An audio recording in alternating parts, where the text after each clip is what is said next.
Joining us now is the Democratic Congressman Khanna of California. He's a member of the House Oversight Committee. Congressman, good to see you. Thank you for being with us. First of all, your take on what happened in Anchorage today. It's sad. We've lost our moral leadership. I was thinking Ronald Reagan would be rolling over in his grave. He said to Mr. Gorbachev, tear down this wall. Did Donald Trump ever say to Mr. Putin, give Ukraine its land back? Did he ever say, stop killing civilians? And we've lost our moral leadership, not just in Ukraine. This administration has lost our moral leadership on Gaza. 3 times the civilians killed in Gaza as in Ukraine, a man-made starvation. And this president is giving a blank check to Netanyahu, and he's been giving a blank check to Putin. Let's just go back to the thing these two things have in common, and that they both Donald Trump suggested that they were both easy to solve and would be solved, not necessarily anybody's satisfaction, but that he could do them both. He's come up against his own inability to do it. He's got Steve Witkoff, a real estate guy, traveling around the world. In fact, Putin mentioned him today, that, Mr. Witkoff's been here several times, and I hope he'll be here more times. You know why? Because every time Steve Witkoff shows up somewhere, nobody actually has to do anything. Nothing gets done. There's a lot of shuttle, not that much diplomacy. It's not just a failure in results, Ali, which I agree with you, but it's a failure in understanding moral principle. You know, there's a reason we don't just have real estate guys make deals and just say everything is a deal. This country stands for human rights. This country stands for the dignity of individuals. This country stands for the idea that you can't just go invade other nations. And what you see in what Trump is doing with Ukraine and what Trump is doing with Gaza is a total abdication of those moral principles. It's all transactional for him. It's whoever flatters him the most. And you know what that costs? It costs innocent civilian lives, and it is staining our moral reputation around the world. And what we saw today in Anchorage was the idea that, certainly in the case of Vladimir Putin, but I suppose this appeals to this idea works for other people too. Everybody's got Donald Trump's number. They figured it out, right? If you flatter him, if you make references to the Nobel Peace Prize, if you talk about the fact, allegedly, that the election was stolen in 2020, it was rigged, you get him to do your bidding. Or if your bidding is that you want him to not be involved, you succeed in that. You're absolutely right. Donald Trump has a superficial strength. It's a strength which is filled with bravado, but ultimately susceptible to flattery, ultimately susceptible to transaction.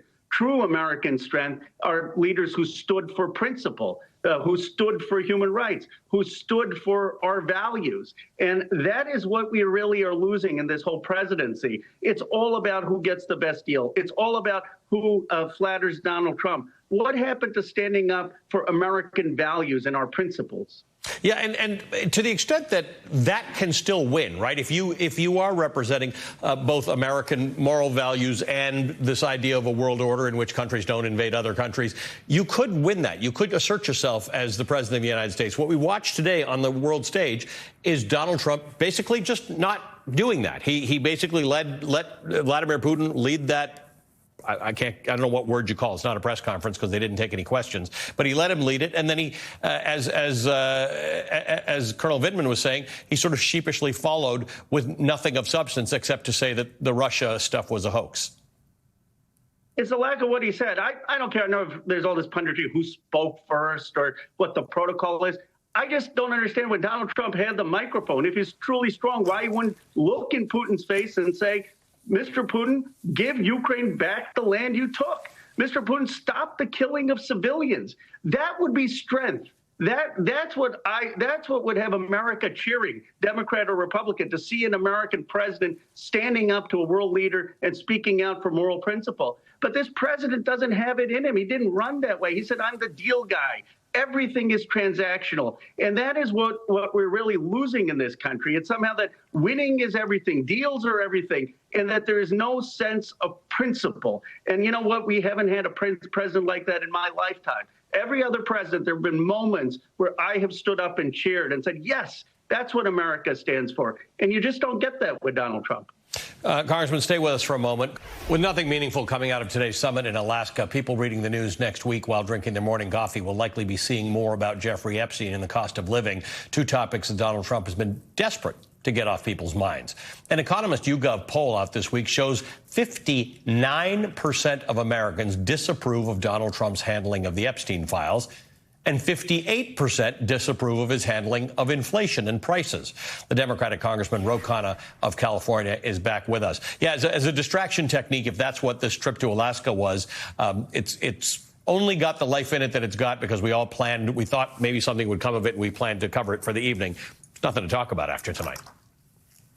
Ali, the Epstein affair is not going away. I do have to say, you said Americans waking up to drink their coffee. One thing that's not going away is those Americans are going to be paying 20% more because of Trump's irrational tariffs on Brazil, Colombia, Vietnam. So we're going to be talking about repealing those tariffs so that the price of coffee declines. But Thomas Massie and I also have a discharge petition, which we are going to introduce right when we get back after Labor Day. That will force the release of the Epstein files. We'll have a vote in the House of Representatives. As you remember, Speaker Johnson shut down all of Congress early to avoid this vote. And we're also going to have a press conference on the steps of the Capitol with some of Epstein's victims speaking out for the first time on September 3rd. Go back to the tariffs for a second. I'll talk about Epstein in a minute, but let's go back to the tariffs.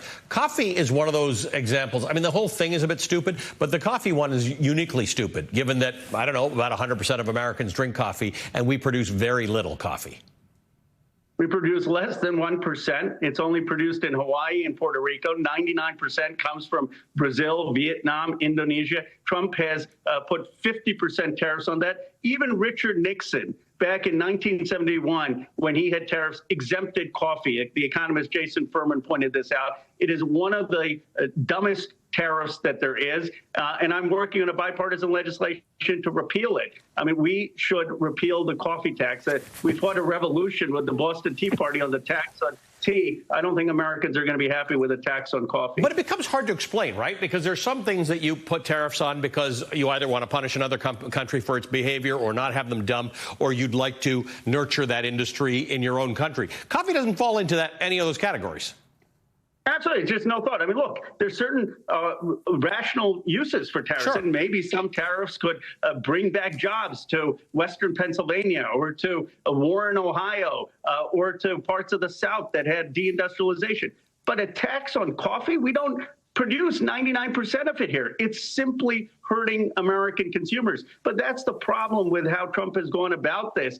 There hasn't been a thought of, well, let's use tariffs to protect American industry against dumping or unfair trade. They've just had blanket tariffs. And the person who's getting hurt is the American consumer. And that's why Donald Trump's numbers have fallen 25% on the issue of inflation from where they were when he won the election.